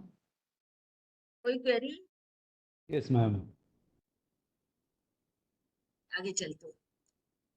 उसमें उन्होंने डी पार्ट, देखिए 3 में है डेवलपमेंट ऑफ इनोवेटिव पेडागोजी, उसके लिए मार्क्स है। Design of new curricula, then MOOCs के लिए मार्क्स है, and there is one more, that is e content, ठीक है। इसमें development of e content in 4 quadrants for a complete course oblique, आप कोई ई बुक प्रकाशन करते हो तो आपको 12-12 मार्क्स है। Then e content developed in 4 quadrants, पर मॉड्यूल 5-5 मार्क है। Contribution to development of e-content module in complete course oblique paper oblique e-book, okay, at least 1 quadrant, तो उसके लिए 2-2 मार्क है आप। Then editor of e-content for complete course oblique paper oblique e-book, उसके लिए 10-10 marks है। अभी आप मुझे एक क्वेश्चन एक्सपेक्टेड था आपसे कि what is the difference between MOOCs. यहाँ पे भी आपको ई कंटेंट करना पड़ रहा है और यहाँ पे भी आपको ई कंटेंट करना पड़ रहा है। देखिए हम लोगों ने स्वयं जो है वो हमारे सिलेबस में इंक्लूड किया है, राइट, स्वयं के कोर्सेज करना है। हमारे पीएचडी कोर्स वर्क में भी अभी वो स्वयं के कोर्सेज इंट्रोड्यूस हुए हैं। बट अदर देन मूक्स ऐसे काफी प्लेटफॉर्म्स है जहाँ पे आप ई कंटेंट डेवलप कर सकते हो, राइट। तो वो प्लेटफॉर्म्स को कॉन्टेक्स्ट में रखते हुए उन्होंने ये भी दिया है, मतलब बुक्स के अलावा भी कुछ आप ई कंटेंट क्रिएट कर सकते हो तो भी आपको मार्क्स मिलने चाहिए उसके लिए। अभी देखिए चौथा पॉइंट जो है वो है रिसर्च एंड कंसल्टेंसी। यहाँ पे रिसर्च गाइडेंस में उन्होंने कहा है कि पीएचडी अवॉर्डेड है तो 10-10 मार्क के, और पीएचडी थीसिस सबमिटेड स्टेज में है आपके असेसमेंट डेट के पास में, तो 5-5 मार्क्स आप ले सकते हो। एमफिल और पीजी का अगर डेजर्टेशन है, हमारे पास में बहुत से सब्जेक्ट्स में डेजर्टेशन है अभी भी, राइट, तो आपको जैसे ये पीजी डेजर्टेशन का उल्लेख अभी तक नहीं था, केवल एमफिल था, राइट। प्रोजेक्ट और डिसर्टेशन इसमें फर्क ये है कि प्रोजेक्ट के टॉपिक्स जो है, सिनॉप्सिस जो है, वो डिपार्टमेंटल लेवल पे ही अप्रूव हो जाता है, लेकिन डिसर्टेशन का मतलब ये होता है कि ये आरआरसी में जाता है, राइट? तो ऐसा पीजी डिसर्टेशन होगा आपके यहाँ पे, तो 2-2 मार्क आप पीजी के भी ले सकते हो गाइडेंस के, ठीक है? फिर रिसर्च प्रोजेक्ट्स, रिसर्च प्रोजेक्ट्स में देखिए उन्होंने फिर से अमाउंट बढ़ा दिया और मार्क्स कम कर दिए। यहाँ पे उन्होंने कहा आप more than 10 लाख अमाउंट का प्रोजेक्ट मोबिलाइज करते हो तो आप 10 मार्क्स के हकदार हो। लेस देन 10 लाख है अमाउंट तो आपको केवल 5 मार्क्स मिलेंगे। देखिए कितने कम कर दिए उन्होंने मार्क्स, ठीक है? और अगर आपके असेसमेंट पीरियड में आपका रिसर्च प्रोजेक्ट ऑनगोइंग है तो एंड मोर देन 10 लाख का है तो आप ऑनगोइंग के लिए 5 ले सकते हो। लेस देन 10 लाख का रिसर्च प्रोजेक्ट चल रहा है ऑनगोइंग तो केवल आपको 2 ही मार्क मिलेंगे। तो ये पर्टिकुलर एरिया जो है रिसर्च एंड कंसल्टेंसी का, उन्होंने मार्क्स बहुत कम कर दिए, अब देखेंगे यहाँ पे, ठीक है? और एक चीज उन्होंने यहाँ पे इंट्रोड्यूस की है, जॉइंट प्रोजेक्ट्स। अगर आपने बीएसटी का प्रोजेक्ट डाला है, आप प्रिंसिपल इन्वेस्टिगेटर हो और कोई इन्वेस्टिगेटर भी है आपके साथ, तो ये जो है रिसर्च प्रोजेक्ट 10 लाख का ऑनगोइंग है, राइट? जिसके लिए आपको मिल रहे 5 मार्क, तो आपके को इन्वेस्टिगेटर को है तो ये 5 में से भी 2.5 हो जाएगा दोनों के, ठीक है? उसके बाद में जॉइंट सुपरविजन का भी डाला है, जैसे पीएचडी के लिए आप को सुपरवाइजर हो, सुपरवाइजर एंड को supervisor both get 70% of the marks each. मतलब देखिए आपके अंडर में आप सुपरवाइजर हो और आपकी फ्रेंड जो है वो को सुपरवाइजर है, वो पीएचडी अवार्ड हो जाती है तो उसके लिए मार्क्स मिलेंगे 10, लेकिन आपको पूरे 10 नहीं मिलेंगे, आपको 7 मिलेंगे और को सुपरवाइजर को 7 मिलेंगे, ठीक है? ये समझा? Yes ma'am. ओके, आगे चलते हैं। हाँ, अभी है patents, policy documents and fellowships. अभी देखिए पेटेंट्स में अगर इंटरनेशनल लेवल पेटेंट है तो 10-10, नेशनल पेटेंट है तो 7-7 मार्क्स आपको क्लेम करने हैं। अभी यहाँ पे मैं बताती हूँ कि फर्स्ट जो रेगुलेशन था उसमें पेटेंट के लिए 50 मार्क दिए थे, बाद में 30 पे आए और अभी नए रेगुलेशन में उन्होंने 10 ही कर दिए पेटेंट को। आपके रिसर्च प्रोजेक्ट से कोई पॉलिसी डॉक्यूमेंट निकलता है, वो इंटरनेशनल बॉडीज और सेंट्रल या स्टेट गवर्नमेंट को आप सबमिट कर रहे हो, ठीक है? तो इंटरनेशनल होगा तो 10 मिलेंगे, नेशनल होगा तो 7 मार्क्स मिलेंगे और स्टेट होगा तो 4 मार्क्स मिलेंगे। अवार्ड्स एंड फेलोशिप्स आपके पास में है, इंटरनेशनल लेवल की है तो 7 मिलेंगे, नेशनल लेवल की है तो 5 मिलेंगे। And the last category that is invited lectures / resource person / paper presentation in seminars, conferences, in full papers in conference proceedings and papers presented in seminars, conferences and also published as full text paper in conference proceeding will be counted only once, यानी एक बार ही count किया जाएगा presentation and publication। अभी उन्होंने बताया है कि international में 2 कैटेगरीज किए हैं। आप इनवाइटेड लेक्चर अब्रॉड जाके देते हो इंटरनेशनल इवेंट में तो आपको 7-7 मार्क क्लेम करेंगे। International with in our country करते हो तो 5-5 मिलेंगे। नेशनल लेवल का है वो तो 3-3 मिलेंगे। स्टेट या यूनिवर्सिटी लेवल का है तो केवल 2 मार्क मिलेंगे। अभी उन्होंने ये 6 कैटेगरीज दी है, तो उन्होंने कहा है कि the combined research score from the categories of policy documents and invited lectures, resource person, presentation of paper shall have an upper capping of 30% of the total research score of a person. देखिए आपको 150 mark मिले हैं, sorry 150 नहीं, 120 आपको चाहिए university teachers को, 110 चाहिए college teacher को। तो ये जो आखिरी कैटेगरी जो है, मतलब आप देखेंगे यहाँ पे ये इनवाइटेड लेक्चर्स और ये पेटेंट्स पॉलिसी डॉक्यूमेंट्स, ये दो कैटेगरी के में आपका टोटल रिसर्च स्कोर 2200 बन रहा है।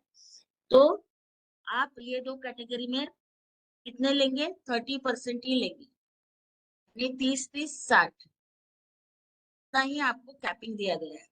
और एक चीज उन्होंने कहा है कि ये जो 6 कैटेगरीज है, ये 6 कैटेगरीज में से आपका स्कोर एटलीस्ट 3 कैटेगरी को कवर करना चाहिए। अगर आप 2 ही कैटेगरी में पूरा कवर कर लेते हो तो आप एलिजिबल नहीं माने जाओगे। अगर आपका एकेडमिक्स बहुत अच्छा है, बहुत ज्यादा अच्छा है, और आप बहुत सारे पेपर्स लिख रहे हो, है ना, और आपका ये जो जर्नल पेपर्स है और ये बुक्स है, इसी में आपका पूरा स्कोर हो जाता है और आपने बाकी कैटेगरी में कुछ भी कंट्रीब्यूशन नहीं दिया है, तो वो ग्राह्य नहीं माना जाएगा। ये 6 में से 3 कैटेगरीज में आपको कवर करते हुए आना है, ठीक है। आपको presentation and publication of conference proceeding पता है, एक ही बार माना जाएगा, ठीक है। जैसे कि मैंने बताया कि एसोसिएट प्रोफेसर से जो भी ड्यू डेट्स होंगे, आपकी एलिजिबिलिटी डेट होगी, वो ग्राह्य नहीं होगी। Date of interview, date of selection, यही आपकी प्रमोशन की डेट रहेगी। और फर्स्ट और सेकंड प्रमोशन के लिए वो आपके डेट ऑफ एलिजिबिलिटी को ही ग्राह्य धरेंगे, ठीक है। अभी देखिए ये 18 जुलाई 2018 में लिखा था training courses exempted up to 31 December 2018, लेकिन गवर्नमेंट ऑफ महाराष्ट्र नोटिफिकेशन जो आया उसमें no such exemption was given, ठीक है। महाराष्ट्र गवर्नमेंट ने एक ही एग्जेम्पशन दिया था टिल 31 दिसंबर 2013, ठीक है। No increments for PhD and MPhil post 1 January 2016, ये चीज है। तो जिनके ट्रेनिंग कोर्सेज बचे हैं उन्होंने असेसमेंट पीरियड में ही कर लो, क्योंकि Maharashtra government is not following the instructions of UGC in this regard. So I conclude here. आपके कुछ डाउट्स होंगे तो बताइए। मैंने बहुत छोटी छोटी चीजें इसमें कवर की है नया रेगुलेशन बताते वक्त। आपके भी कुछ डाउट्स होंगे,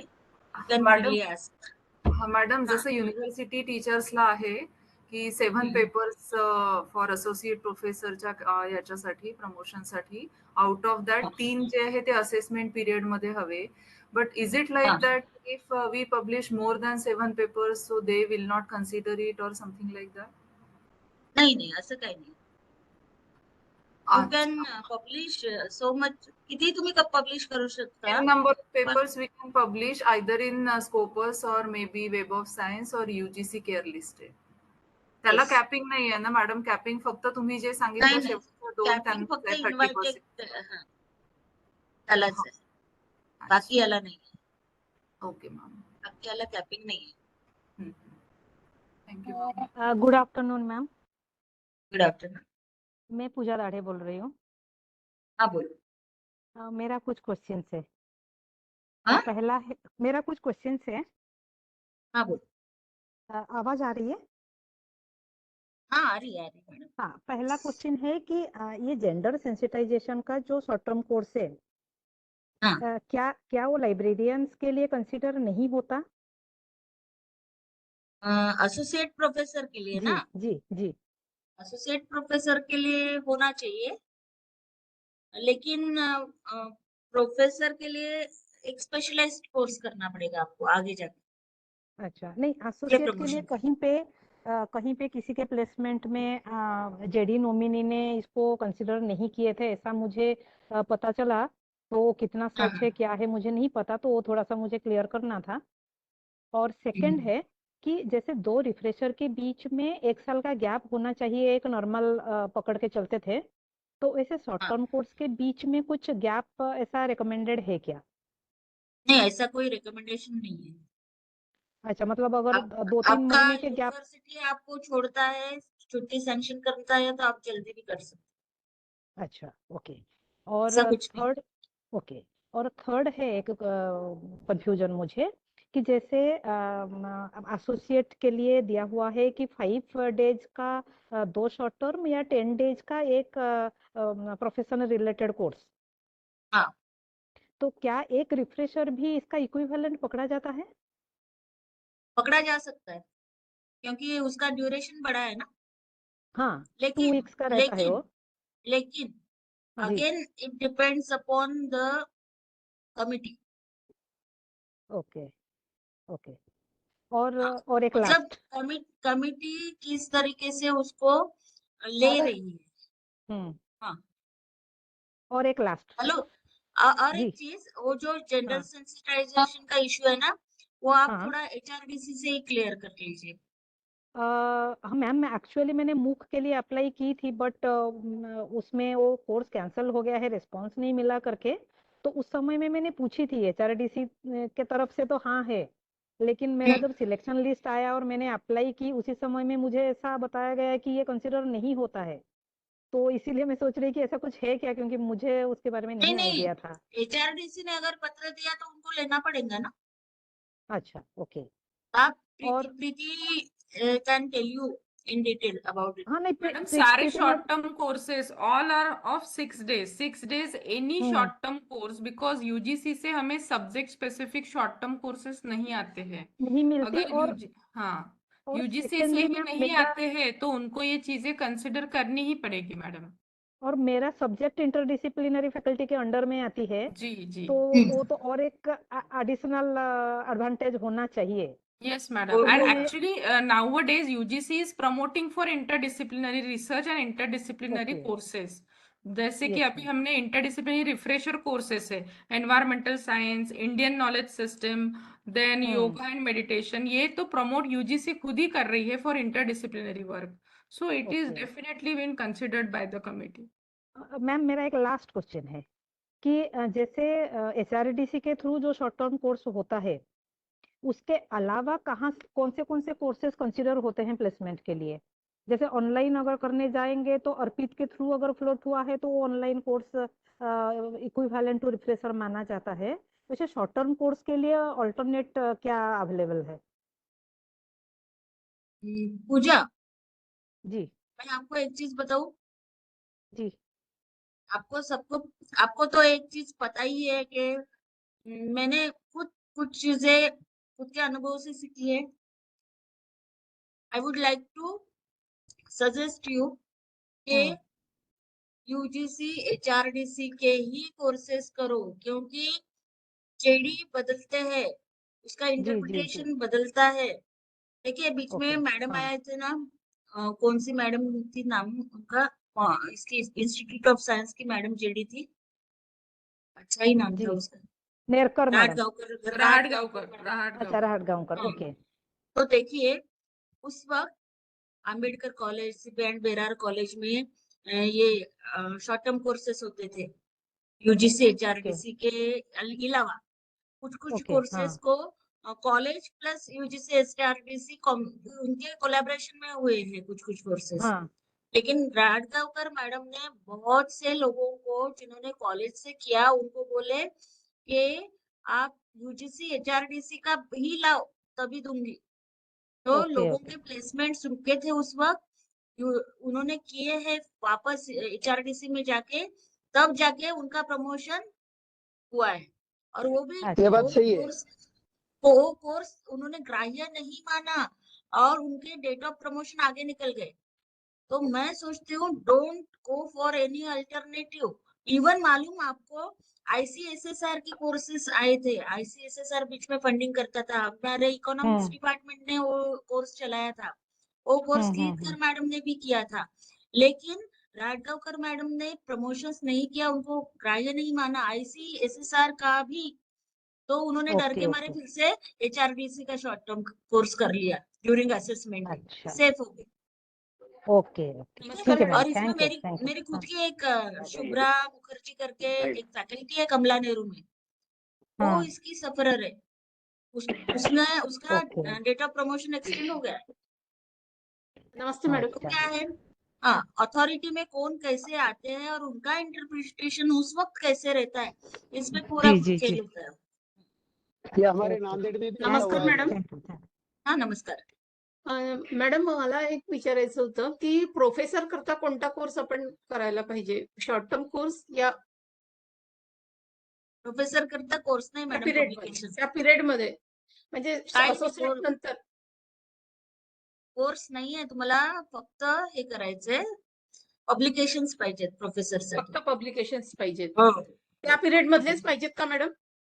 म्हणजे त्या जसं पिरियड books- मधले 3 पाहिजेत अच्छा, आणि बाकीचे मागचे पण असले 7 तरी चालतात. 7 मागचे आहेत. म्हणजे तर- लागल्यापासूनचे, म्हणजे जेव्हापासून आपलं अपॉइंटमेंट आहे तेव्हापासूनचे जर आजपर्यंत आपले 7 असतील तर त्या पिरियड मध्ये पण लागतात का? प्रोफेसर साठी हा, प्रोफेसर College साठी सिलेक्शन ग्रेड तुमचं जे झालेलं आहे त्याच्यानंतरचे पेपर्स लागतात. पेपर्स लागतील फक्त हा. 3 पेपर्स सिलेक्शन ग्रेडच्या नंतरचे. आणि 3 पेपर्स 3 नाही हो, 10 आहेत ना. कॉलेज प्रोफेसर साठी विचारता ना. हा, 10 नाही, कॉलेज करतो 10 पेपर्स 10. हा. 10 पेपर्स. पण ते लागल्यापासूनचे नको ना, म्हणजे असोसिएट नंतरच्या मधल्या पिरियड मधले 10 पाहिजे का? हो, असं असोसिएट जेव्हापासून तुमचं प्रमोशन सिलेक्शन ग्रेडचं झालं ना, त्या हा. दिवसापासून त्या नंतर दिवसापासून 10. ओके. एक stage back. 3 madam. Hello 3 madam. Assessment मध्ये, 3 असेसमेंट. 3 असेसमेंट मध्ये. बरोबर आहे. हेलो. हाँ. हाँ मैडम, एक चीज पूछना था, क्या अगर एसोसिएट के लिए रिफ्रेशर कोर्स करना है तो अपने सब्जेक्ट में ही करना है क्या? अपने सब्जेक्ट में किया तो सबसे बेहतर है, और अगर दूसरे सब्जेक्ट में किया तो प्रीति मैडम ने जैसे बताया इंटरडिसिप्लिनरी, तो आप साइंस की हो तो साइंस के लिए इंटरडिसिप्लिनरी कौन सा चलता है ये समझ के पहले ही उसके बाद में कीजिए. ठीक है, थैंक यू. मैडम एक पूछना था. Hello hello. हाँ. हाँ, एक पूछना था. एसोसिएट के बीच में रिफ्रेशर नहीं है और शॉर्ट टर्म ये तीसरा चल रहा है, तो चलेगा ना?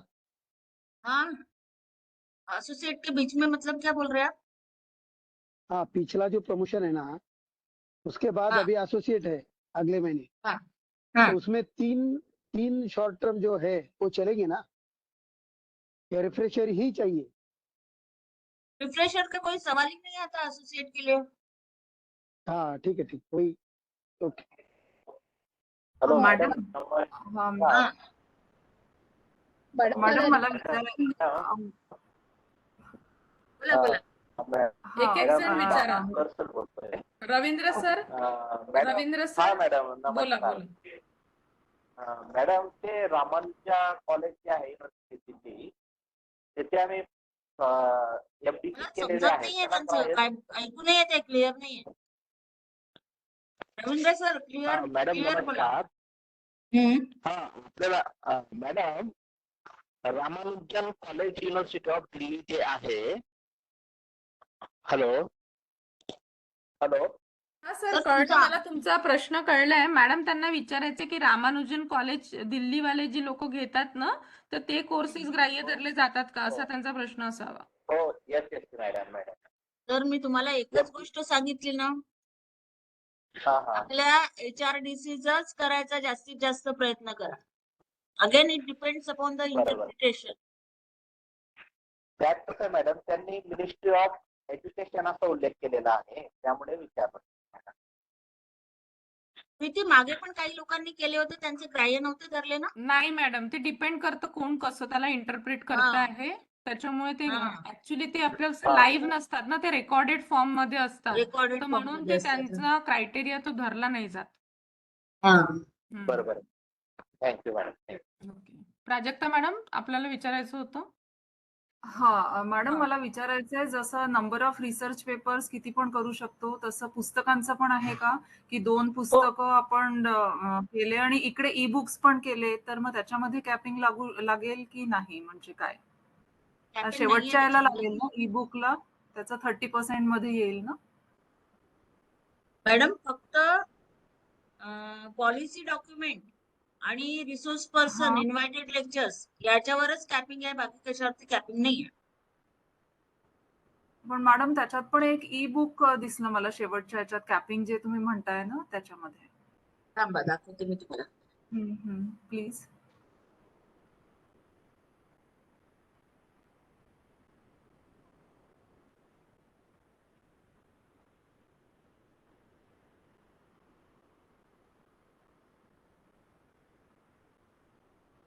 हे कॅपिंग आहे, बरोबर?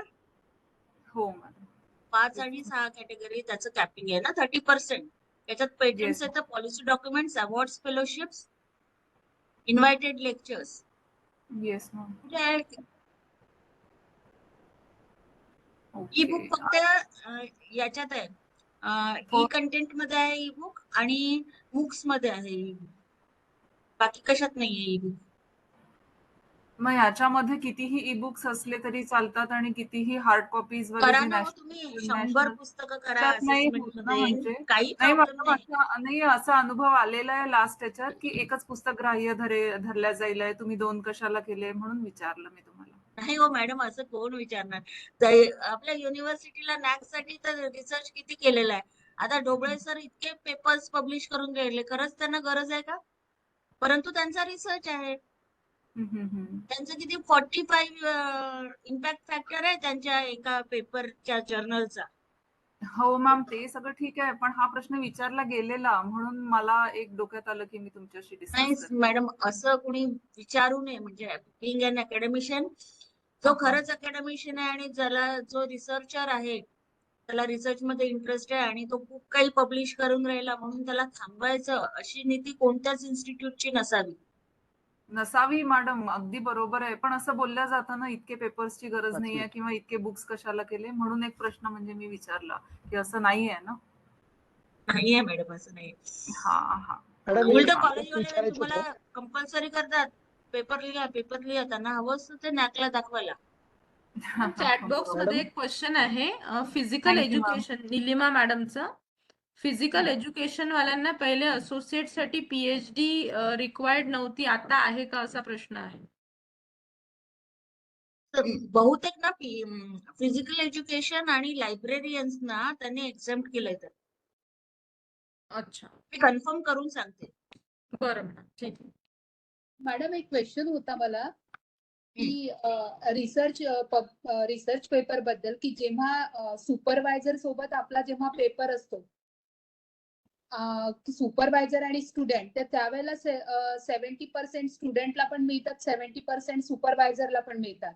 पण ऍडिशनल एक ऑथर आला, सपोज स्टुडंट आहे, सुपरवायझर आहे, परत एक ऑथर आहे, तर त्या केसमध्ये परत 70%च कॉन्ट्रीब्युट होतील का सुपरवायझर आणि स्टुडंट मध्ये?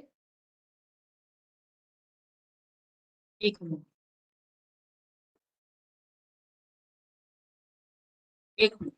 हो.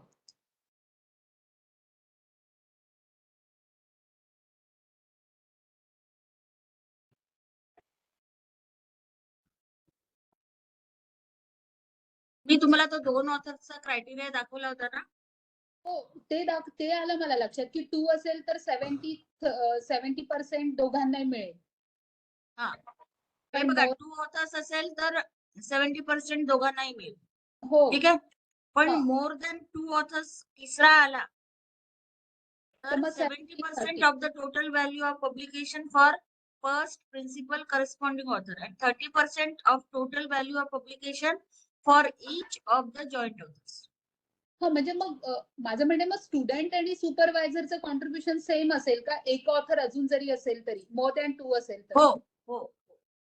आम्हाला फक्त ते सुपरवायझर आणि स्टुडंटच क्लिअर करायचं होतं की मोर दॅन 2 मध्ये जर सुपरवायझर आणि स्टुडंट असेल तर स्टुडंट आणि supervisor will get same marks 70%. बरोबर. Okay, thank you. आणि एक केस सांगायचं होतं मॅडम की प्लेसमेंट जर सपोज ड्यू डेटच्या 2 डेज आधी झालं आणि जर तिथे रिमार्क दिला सब्जेक्ट एक्सपर्टनी आणि जेडी नॉमिनीजनी की इफेक्टिव्ह फ्रॉम त्यांची जी ड्यू डेट असेल तर ते चालतं का? मला नाही तुमचा प्रश्न. सपोज माझं प्लेसमेंट असेल 30 तारखेला, पण कोणतं प्लेसमेंट? म्हणजे सपोज असोसिएटचं किंवा एनी प्लेसमेंट म्हणजे फर्स्ट, सेकंड किंवा थर्ड पण प्लेसमेंट की एक केस झाली आहे आमच्याकडे. सो मला ते क्लिअर करायचं होतं की प्लेसमेंट तिचं 30 तारखेला होतं आणि 28 तारखेला ते प्लेसमेंट झालं म्हणजे 2 दिवस आधी. पण तिथे जेव्हा तिथे रिमार्क टाकला की हे व्हॅलिड असेल फ्रॉम ड्यू डेट पासनं, तर अशी केस चालते का? चालते ना, का नाही चालत? नाही बट म्हणजे त्यांना ती परत रिवाइज करावी लागली म्हणून मला हा एक डाऊट होता की असं चालतं की म्हणजे कारण 2 दिवस आधी झालं आणि त्यांना सांगितलं की हे इफेक्ट फ्रॉम ड्यू डेट असेल पण ती कन्सिडर. मॅडम पहा, ड्यू डेटच्या अगोदर इंटरव्ह्यू लावून घेतले, बरोबर आहे. ही हो, हो. केस अशी अशी खूप रेअर असते. हो. ठीक आहे. हा. परंतु 28 तारखेला इंटरव्ह्यू झाला आणि 30 तारखेला त्या ड्यू आहेत. हो, हो. तर from the date of dues त्यांना दिलं जाणार. ऍक्च्युली ती केस चुकीची आहे. अच्छा, ओके. ही केस चुकीची आहे. तर त्यांनी काय केलं की 28 तारखेपासून त्यांना इफेक्ट दिला का? नाही नाही, दिला 30 पासूनच पण इंटरव्ह्यू फक्त हा. 20 ला झाला. त्याच्यात काही प्रॉब्लेम नाही. इफेक्ट ड्यू डेट पासून दिलाय ना त्यांना. आणि तेही तिचं पहिलं प्लेसमेंट असेल किंवा दुसरंच प्लेसमेंट असेल. हो हो, दुसरं होतं तर प्लेसमेंट. हा, मग काय प्रॉब्लेम नाहीये. Thank you ma'am.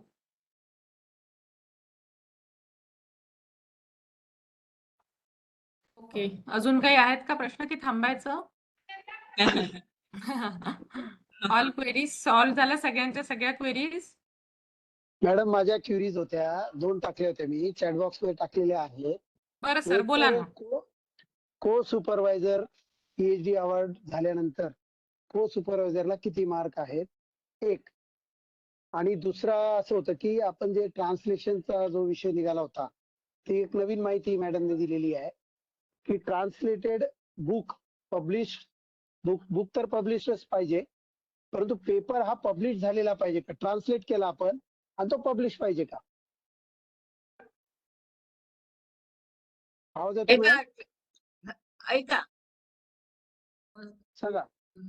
गाईड आणि मॅडम. को-गाईड असतील, गाईड आणि को-गाईड असतील, येस.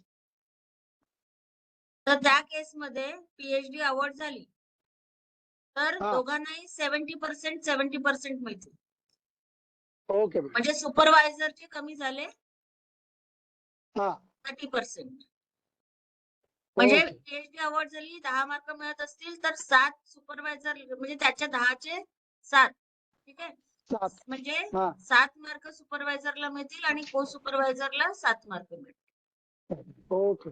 एक. आता ते जे आपण जी माहिती दिली की ट्रान्सलेशन, आता ट्रान्सलेशन पुस्तक हे पब्लिश पाहिजे, तो काही प्रश्न होऊ शकत नाही.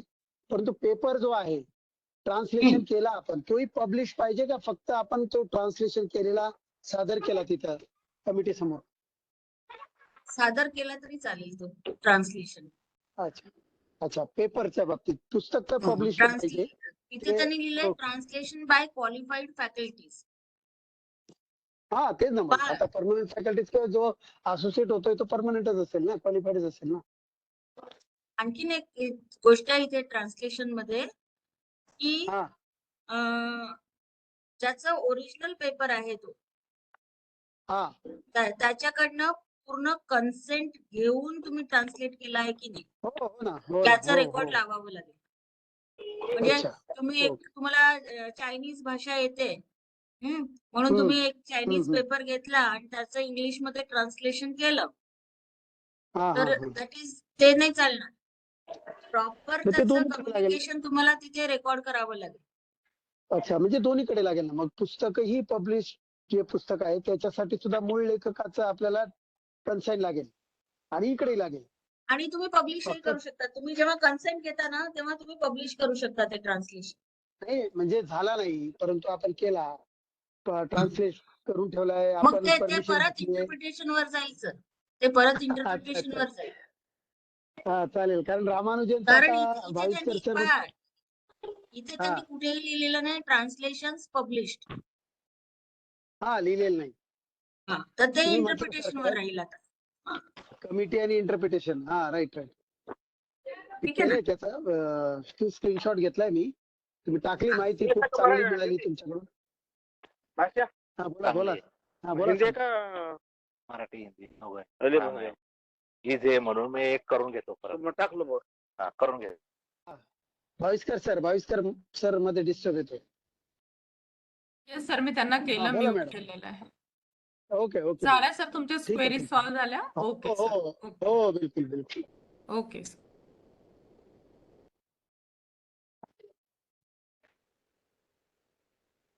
कालचा रिपोर्टच माझा अजून सबमिट होत नाहीये इथं. आज ठीक आहे सर, ते आपण चालू आहे. बघूया. अजून काही प्रश्न आहे सेशनशी रिलेटेड? जर झाले असतील तर आपण इथे थांबूया. Thank you so much, madam. On behalf of UGC HRDC Nagpur and from all the participants, I extend my thanks to respected Dr. Mangala Hirwade, madam, for once again a wonderful and the informative session. सगळ्यांच्या queries तुम्ही व्यवस्थित solve केल्या आहे as usual नेहमीच्या lecture प्रमाणे. आणि कोणाला काही डाऊट्स असतील मॅडम, कोणा तुमचा नंबर वगैरे मागितला तर मी शेअर करीन थोडा त्यांच्यासोबत. Sure sure sure. Thank you so much ma'am, once again thank you. ठीक है. Okay, thank you. Thank you all the participants. यहाँ पे हम रुकते हैं. थोड़ा कल के बारे में मुझे बताना है.